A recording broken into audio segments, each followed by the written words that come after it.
नहीं देती है। लोन की आपको जरूरत क्यों है जब टीएसपी में हमारा पैसा है।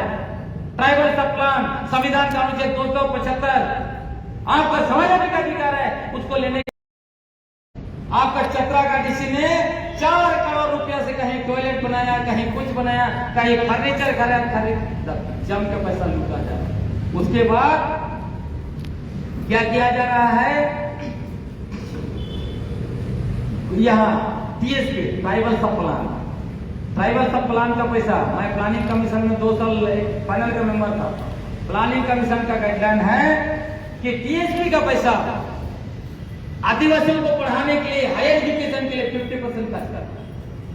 इंजीनियर, नर्स, डॉक्टर बनने के लिए। अभी क्या करता है, आपका पैसा से प्रेस क्लब बना दिया, आपका पैसा से हाईवे बना दिया, आपका पैसा से बड़ा बड़ा जो है कि रोड बना रहा है, और आप क्या कर रहे हैं, आप अपने बच्चों को पढ़ाने के लिए लोन ले रहे हैं। और आपको खेलगांव में कॉम्प्लेक्स बना दिया, और आपको क्या बोलता है, आप अपना जमीन को बैंक में मॉर्गेज कीजिए और तब लोन मिलेगा। और आप लोग को दिमाग में डाल दिया सचमुच हम लोग को बैंक लोन नहीं देती है। लोन की आपको जरूरत क्यों है जब टीएसपी में हमारा पैसा है। ट्राइबल सब प्लान, संविधान का अनुच्छेद 275 आपका समझने का अधिकार है, उसको लेने के बजाय वो बंदर बाट कर रहा है, और हम प्रेशर दिमाग में ले रहे हैं कि हम बच्चों को कैसे पढ़ाएंगे, कैसे इंजीनियर बनाएंगे, कैसे डॉक्टर बनाएंगे। बताइए, आप ही का पैसा लूट रहा है, क्योंकि हम लोग एकजुट नहीं है, जानकारी नहीं रखते हैं, तो ये लोग लूटता है। और यही सबको संरक्षण देने के लिए पेशा कानून लागू नहीं करना चाहता है। अब इसमें क्या क्या कर रहे हैं, आप कह सकते हैं कि हमको पेशा कानून से क्या मतलब, ये तो शहर बन गया। हम लोग कह रहे हैं ये शहर नहीं, रांची में हमारा गांव है, हम गांव खोजेंगे। तुम जब बाबरी मस्जिद में अपना राम जन्मभूमि खोज सकते हो, तो हम भी तुम्हारे घर में अपना जमीन खोजेंगे, तुम्हारे शहर में अपना गांव खोजेंगे। और तुम यूपी में जाके हर एक मस्जिद में तुम मंदिर ढूंढ रहे हो, जिस दिन हम यहाँ पर पेशा कानून लागू करके तुम्हारे घर में अपने पूर्वजों की जमीन खोजेंगे, तुम्हारे शहर में अपना गांव, जंगल और बारी खोजेंगे, उस दिन तुम्हारा घर भी हमारा होगा, तुम्हारा मंदिर भी हमारा होगा, और तुम्हारा मस्जिद भी हमारा होगा। यही लड़ाई है पेशा कानून का। तो इस लड़ाई में आपको साथ देना चाहिए। हमको कहते हैं पत्रकार लोग, पूरा शहर सेटल है, आप क्यों उसको जाके तोड़ना फोड़ना चाहते हैं। मैं उनको बोलता हूं, बाबरी मस्जिद भी सेटल था, उसको आपने तोड़ फोड़ के क्यों लूट लिया। यूपी को आप क्यों अनरेस्ट कर दे रहे हैं, सब हर मस्जिद में मंदिर ढूंढ के। हम अपने पूर्वजों की जमीन ढूंढे तो दर्द हो रहा है तुमको, क्योंकि ये तो साबित हो गया ना। देखिए, नागपुर गोंडों का था, आज भी लिखा हुआ है, एक भी गोंड आज आपको नहीं मिलेगा।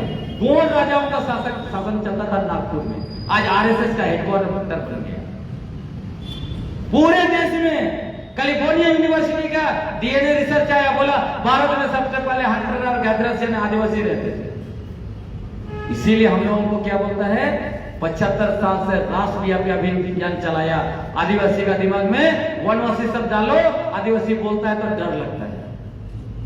आरएसएस का सबसे बड़ा थिंक टैंक राम माधवन को पूछा गया, आखिर आदिवासियों को वनवासी क्यों बोलते हो, तो बोलता है देखिए, जैसे ही वो लोग आदिवासी बोलते हैं तो हम लोग को फीलिंग आता है हम बाहरी हैं, वो यहाँ की हैं। समझ रहे हैं ना। इसीलिए उन्होंने अरबों रुपया खर्च करके हमारे दिमाग को ऑपरेट करने की कोशिश की, लेकिन लगातार हम लोग लड़े। मरम के जयपाल सिंह मुंडा ने कहा, हमारे लिए आदिवासी छोड़ के दूसरा शब्द नहीं चाहिए। संविधान का अनुच्छेद 13(5) में आदिवासी शब्द था, एबोरिजिनल शब्द था, उसको हटा दिया गया। उसके बावजूद इतना आंदोलन हुआ कि आज आरएसएस के बड़े बड़े नेताओं को, बीजेपी के बड़े बड़े नेताओं को आज से 10 साल पीछे चले जाइए, जब भी झारखंड आते थे सुदर्शन भगत, बाबूलाल मरांडी जैसे लोग सिर्फ वनवासी वनवासी कहते थे। आज वनवासी शब्द मुंह से निकल रहा है? नहीं निकल रहा है। ये है ताकत हमारी। जिस दिन एक इधर मैंने एक किताब लिखा है, भारत देश के प्रथम निवासी और मालिक कौन, पढ़िए। तो जिस दिन हम लोग ऐसे जवाब देंगे, ये लोग डरता है, हिलता है। इसीलिए ये पूरी लड़ाई है। तो ये जो पेशा कानून जो है, मैं कह रहा हूं आप ये मत कहिए कि शहर बन गया, पेशा कानून से क्या मतलब हमें। यहाँ पे हम लोग पेशा कानून चलाएंगे।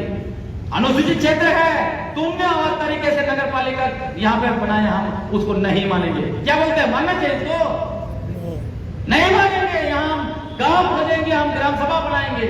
आपका हर मुंह में ग्राम सभा होगा, उधर ग्राम सभा होगा, और हम जो लोग गैर कानूनी तरीके से जमीन लिया है सारा जमीन हम खोज के निकालेंगे।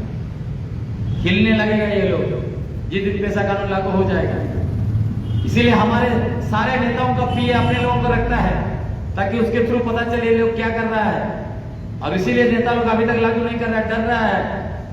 ये लोग सोचा नहीं था, सोचा कि चलो वादा लिख देते हैं इंडिया गठबंधन के दोनों ने पार्टी, जेएमएम और कांग्रेस, आदिवासी लोग थोड़ी ना मांगेगा।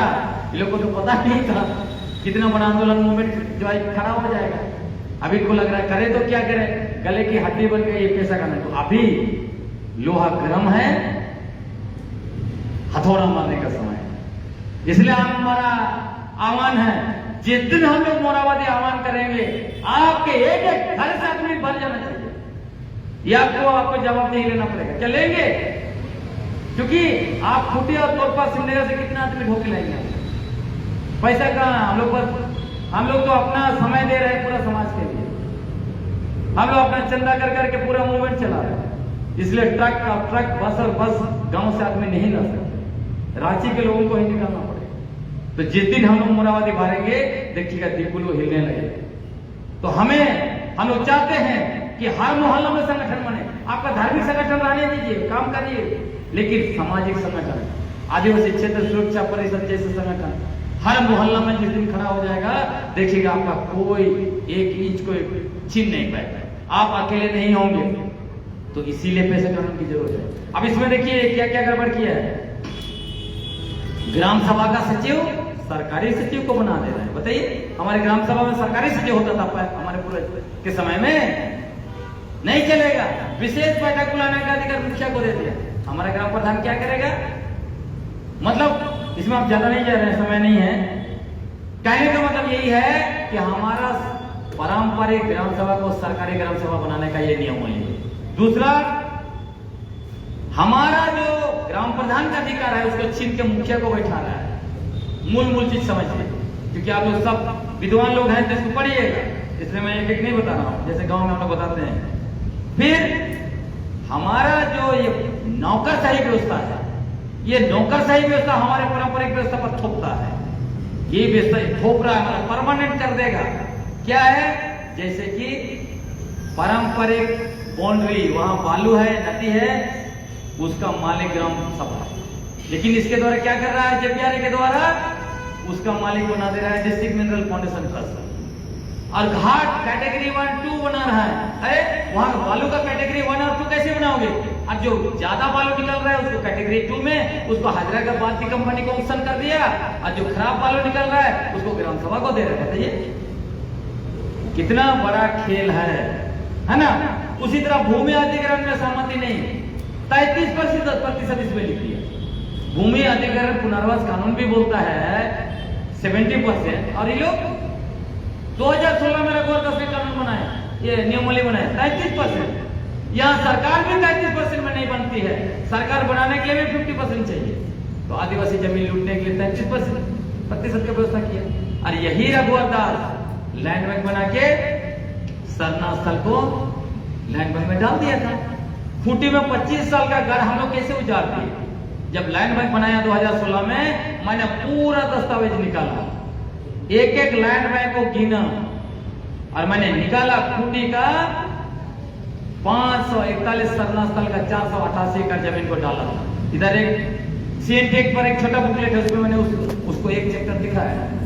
जब इसको लेके उधर मैंने पूरा गांव में बांटा, लोगों को बताया, कई बहुत बड़ी बड़ी रैलियां हम लोगों ने खूंटी में किया पिछले 5 साल में, लोगों के दिमाग में मैंने डाल दिया। और हमारे लोगों सारे दोस्तों ने और संगठन भी जो आप लोगों से जुड़े, हम लोगों ने यही डाल दिया दिमाग में कि भाजपा वाले आपको कहता है हम सरना आदिवासियों के हितैषी हैं, लेकिन देखो आपका तो सरना स्थल को भी पूंजीपतियों को बेच दिया। तब उन्होंने उखाड़ दिया, उनको लगा हाँ ये लोग हम लोग को धोखा में रखा है। तो अभी हमारे एमएलए लोगों को भी हम लोग बोल रहे हैं धोखा में मत रखो, मुगलते में मत रहो कि आदिवासी तुमको हमेशा मदद करेगा। तो ये नियमावली से यही समझ लीजिए, जैसे भी करके लोग लागू करना चाहता है और हम लोग को सारा कुछ लूट के खत्म करना चाहता है। अभी एक अभियान भी चला रहा है, परंपरा और विरासत के नाम पर हर ग्राम प्रधान से कहता है कि शपथ लो, पूरा गांव के लोगों को ले और वीडियो बना बना के पंचायत विभाग को सौंप रहे हैं। बताइए, हमारे पूर्वज स्वायत्तता के लिए लड़े, उन्होंने ना आर्य की गुलामी की, ना मुगल की और ना ब्रिटिश की। क्यों? उनको स्वायत्तता चाहिए। 60,000 संताल हुल में निकाल गए और कहा ये इलाके हमारे हैं, यहां तुम्हारा शासन नहीं चलेगा। आज उनके वंशज पंचायत विभाग का गुलामी करते हुए देखिए वीडियो बना बना के डाल रहा। परियोजना है भारत सरकार का, परियोजना हमारा पारंपरिक स्वायत्तता को इन्होंने परियोजना बना दिया। ऐसे कुछ हमारे समाज के गद्दार लोग हैं, वही गद्दार लोग आज जमीन दलाल में बने हुए हैं, हमारे समाज को जमीन को लुटवा रहा है।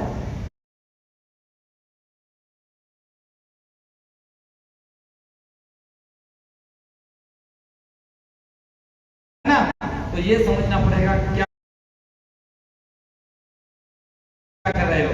पैसा के बहाने सरनाई से भी कर रहे हो। अब बताइए, बोलता है जो रूढ़ी प्रथा में है वही पैसा कानून का अधिकार है, उसी को मिलेगा। पैसा कानून का सेक्शन 4C क्या बोलता है? ग्राम सभा का जो भी जो है कि